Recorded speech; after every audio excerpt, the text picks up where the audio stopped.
আচ্ছা, কখনো গ্রামের বাড়িতে কোনো আত্মীয়ের মরা পোড়াতে গেছেন শ্মশানে? আর যদি মরা পোড়াতে গিয়ে আপনার সাথে এরকমটা হয়, ভাবছেন কীরকম? আসুন শুনি তবে। মানুষ না পিশাচ। শেষ রাত। আমাদের বাড়ি যে গ্রামে, তার ক্রোশ দুয়েক তফাতেই গঙ্গা। কাজে গায়ে কোনো লোক মারা গেলে গঙ্গার ধারে নিয়ে গিয়েই মরা পোড়ানো হতো। সেবারে ভোলার ঠাকুরমা যখন মারা পড়ল, তখন আমরা পাড়ার জন পাঁচেক মিলে মরা নিয়ে শ্মশানে চললুম। শ্মশানে পৌঁছাতে বেজে গেল রাত 12টা। পাড়াগাঁয়ের শ্মশান যে কেমন ঠাঁই, শহরের বাসিন্দা তা বুঝতে পারবে না। এখানে গ্যাসের আলোও নেই, লোকজন গোলমালও নেই। অনেকে গায়ের শ্মশানে কোথাও কোনো ঘরও থাকে না, নির্জন খোলা জায়গা, চারিদিকে বন জঙ্গল। প্রতি পদেই হয়তো মরার মাথা আর হাড় মারিয়ে চলতে হয়। রাতে সেখানে গেলে খুব সাহসীর বুকও রীতিমতো দমে যায়। আমাদের গ্রামে শ্মশান ঘাটে একখানা হেলে পড়া দরজা ভাঙা কোঠাঘর ছিল। তার মধ্যেই গিয়ে আমরা মরা নামিয়ে রাখলুম।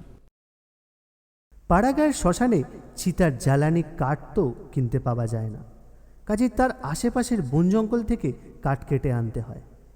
ভোলা বললে, আমি মরা আগলে বসে আছি, তোরা সকলে যা, গিয়ে কাঠ আনগে যা।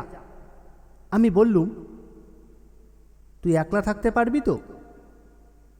ভোলা যেমন ডান পিঠে, তার গায়ে জোরও ছিল তেমনি বেশি। সে অবহেলার হাসি এসে বলল, ভয় আবার কি, যাও, দেরি করো না।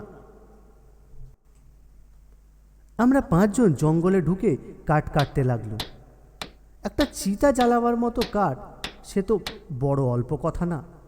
কাঠ কাটতেই কেটে গেল প্রায় 2.5 ঘন্টা। বুঝলুম আজ ঘুমের দফায় ইতি। মরা পোড়াতেই ডেকে উঠবে ভোরের পাখি। সকলে জঙ্গল থেকে বেরিয়ে শ্মশানের দিকে যাচ্ছি।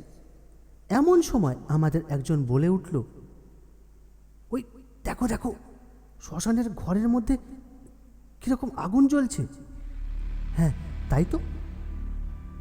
ঘরের ভিতরে সত্যি দাউ দাউ করে আগুন জ্বলে উঠেছে। অত্যন্ত আশ্চর্য হয়ে আমরা তাড়াতাড়ি এগিয়ে চললুম। ঘরের কাজ বরাবর আসতেই লণ্ঠনের আলোতে দেখলুম মাটির ওপরে একজন উপুর হয়ে পড়ে আছে। লোকটাকে উল্টো করে ধরে লণ্ঠনটা তার মুখের কাছে নামিয়ে দেখলুম সে আর কেউ নয়, আমাদের ভোলা। তার মুখ দিয়ে গাঁজলা উঠছে, সে একেবারে অজ্ঞান হয়ে গেছে। ভোলা এখানে অজ্ঞান হয়ে পড়ে আছে, আর ওখানে ঘরের ভেতরে আগুন জ্বলছে। এ কেমন ব্যাপার? সকলে হতভম্ব হয়ে ঘরের দিকটায় ছুটে গেলুম। কাছে গিয়ে দেখি ঘরের দরজার কাছটায় কে এক তাল মাটি এনে ঢিপির মতো উঁচু করে তুলেছে। আরও খানিকটা উঁচু হলেই দরজার পথ একেবারে বন্ধ হয়ে যেত। এসব কি কাণ্ড কিছুই বুঝতে না পেরে আমরা ঘরের ভেতরে উঁকি মেরে দেখলুম এক কোণে একরাশ কাঠ দাউ দাউ করে জ্বলছে। একটা কাঁচা মাংস পোড়ার বিশ্রী গন্ধ উঠেছে, আর কোথাও কোনো মরার চিহ্নও নেই। ভয়, বিস্ময়, দুশ্চিন্তায় আচ্ছন্ন হয়ে আমরা আবার ভোলার কাছে ফিরে এলুম। তার মুখে ও মাথায় অনেকক্ষণ ধরে ঠান্ডা জলের ঝাপটা দেবার পর আস্তে আস্তে সে চোখ খুলে চাইল। তারপর উঠে বসে যা বললে তা হচ্ছে এই, তোমরা তো কাঠ কাটতে চলে গেলে, আমি মরা আগলে বসে রইলুম। খানিকক্ষণ এমনই চুপচাপ বসে থাকতে থাকতে আমার কেমন তন্দ্রা এলো। চোখ বুজে ঢুলছি, হঠাৎ থপ করে কি একটা শব্দ হলো। চমকে জেগে উঠে দেখি, চারিদিকে চেয়ে দেখলুম কেউ কোথাও নেই। আমারই মনের ভ্রম ভেবে খাটের পায়াতে মাথা রেখে আমি আবার ঘুমোবার চেষ্টা করলুম। খানিকক্ষণ পরে আবার সেই থপ করে শব্দ। এবার আমার সন্দেহ হলো হয়তো মরার লোভে বাইরের শিয়াল টেয়াল কিছু এসেছে। এই ভেবেই আর চোখ খুললুম না। এমনইভাবে আরও খানিকটা সময় কেটে গেল। ওদিকে সেই ব্যাপারটা সমানেই চলছে। মাঝে মাঝে সব স্তব্ধ, আর মাঝে মাঝে থপ করে শব্দ। শেষটা জ্বালাতন হয়ে আমি আবার চোখ চাইতে বাধ্য হলুম। কিন্তু এ কি, ঘরের দরজায় সামনেটা যে মাটিতে প্রায় ভর্তি হয়ে উঠেছে, আর একটু পরেই আমার ঘরের বাইরে যাওয়ার পথ একেবারে বন্ধ হয়ে যাবে। কে করলে এ কাজ? এ তো যে সে কথা নয়। আমার ঘুমের ঘোর চট করে কেটে গেল। সেই কাঁচা মাটির পাঁচিল টপকে তখন আমি বাইরে বেরিয়ে পড়লুম। চাঁদের আলোয় চারিদিকে ধপধপ করছে। ঘর আর গঙ্গার মাঝখানে চড়া। এদিক ওদিক চাইতেই দেখলুম খানিক তফাতে একটা ঝাঁকড়া চুলো লোক হেঁট হয়ে এক মনে দুই হাতে ভিজে মাটি খুঁড়ছে। বুঝলুম এ তারই কাজ। কিন্তু এতে তার লাভ কি? লোকটা পাগল নয় তো? ভাবছি এদিকে সে আবার একতাল মাটি নিয়ে ঘরের দিকে অগ্রসর হলো।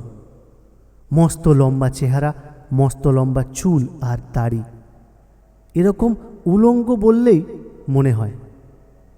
পরনে খালি এক টুকরো কপনি। সে মাথা নিচু করেই আসছিল, তাই আমাকে দেখতে পেল না। কিন্তু সে আমার কাছে আসা মাত্র আমি তার সামনে গিয়ে দাঁড়ালুম। সে তখন মুখ তুলে আমার দিকে চাইল। কি ভয়ানক তার চোখ! ঠিক যেন দুখানা বড় বড় কয়লা দপদপ করে জ্বলছে। এমন জ্বলন্ত চোখ আমি জীবনে কখনো দেখিনি। ভয়ে ভয়ে জিজ্ঞাসা করলুম, কে তুমি? উত্তরে মাথার ঝাঁকড়া চুলওয়ালা ঝাঁকুনি দিয়ে নেড়ে এমন এক অদ্ভুত চিৎকার করে উঠল যে আমার বুকের রক্ত যেন বরফ হয়ে গেল। মহা আতঙ্কে প্রাণপণে দৌড় দিলুম, কিন্তু বেশি দূর যেতে না যেতেই অজ্ঞান হয়ে পড়ে গেলুম। তারপর আমার আর কিছু মনে নেই।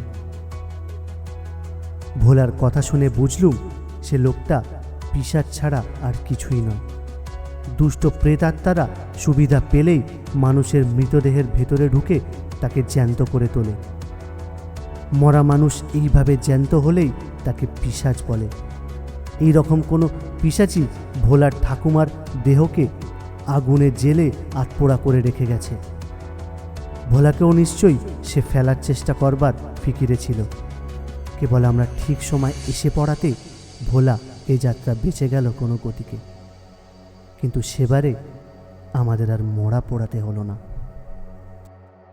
এই গল্পের প্রথম পর্ব আজকের মতো এখানেই শেষ। গল্পটি শুনে যদি আপনাদের ভালো লেগে থাকে অবশ্যই আমাদের কমেন্ট করে জানান দ্বিতীয় পর্ব শোনানোর জন্য। আমাদের গল্প আপনাদের ভালো লাগলে লাইক, শেয়ার এবং সাবস্ক্রাইব করতে ভুলবেন না। যদি আপনাদের সাথে ঘটে যাওয়া কোনো ভৌতিক ও রহস্যময় ঘটনা ঘটে থাকে তাহলে আমাদের স্ক্রিনে দেওয়া ফোন নাম্বার অথবা ইমেলে সরাসরি আমাদেরকে পাঠাতে পারেন। এভাবেই জুড়ে থাকুন শেষ রাত চ্যানেলের সাথে।